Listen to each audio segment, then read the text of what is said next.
Muraho neza bakunzi ba Jump Estate.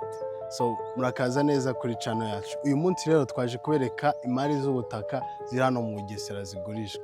And guess what? Uyu munsi twaje kubereka bino bibanza byiza, murabona ko hari abatangiye kubaka already. Kandi bino bibanza twaje kubereka ni ibibanza biri kuri Kaburimbo. Byegereye Kaburimbo kandi bikora no ku mihanda yo muri quartier nkuko muri kubona imihanda myiza. So ni imari z'ubutaka zitagomba kubucika. Bino bibanza twaje kubereka uyu munsi bikuboneka kuri miliyoni 6 gusa z'amafaranga y'u Rwanda. So kandi bino bibanza ni imari ishyushye kuko biri hafi na Kaburimbo.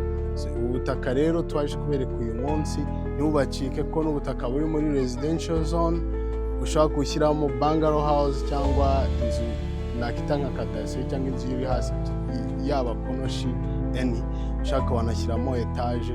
So mwumva ko ari ubutaka bw'imari butagomba gucika, kandi ushaka kuhasura mwaduhamagara kabazana gusura buno butaka so that mukaya nimba ari ubutaka mwakigurira. So nimba uri mushyashya kuri our channel, just kindly subscribe and like and share our videos.